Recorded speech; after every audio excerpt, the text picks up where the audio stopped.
آگے بڑھتے ہیں۔ ملک میں معاشی استحکام آ چکا ہے۔ ترسیلات کو 36 ارب ڈالرز تک لے کر جائیں گے۔ ہماری کوشش ہے کہ شرح سود میں مزید کمی کی جائے۔ جون کے آخر تک tax to G D P شرح 10.6% حاصل کر لیں گے۔ رواں مالی سال معاشی گروتھ 3% رہنے کا امکان ہے۔ وزیر خزانہ محمد اورنگزیب کی نیوز کانفرنس، کہا کہ توانائی شعبے میں اصلاحات کا عمل جاری ہے۔ نجکاری کا عمل تیزی سے جاری ہے۔ 24 ادارے نجکاری کے لیے کمیشن کے حوالے کیے ہیں۔ بجلی کے شعبے میں آپ مزید بہتری کی خبر سنیں گے۔ ٹرمپ کی ٹیرف پالیسیز پر بات چیت کے لیے پیکج تیار کر رہے ہیں۔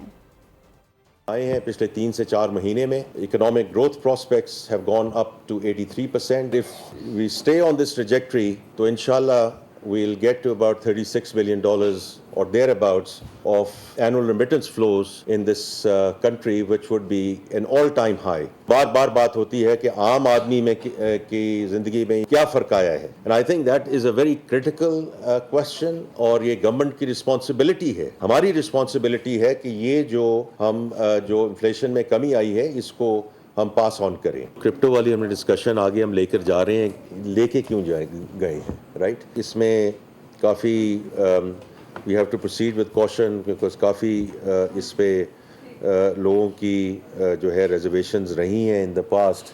Especially we have to be careful کہ ہم ایف اے ٹی ایف سے باہر نکلے ہیں۔ سبسکرائب کریں اور بیل دبائیں تاکہ کوئی خبر رہ نہ جائے۔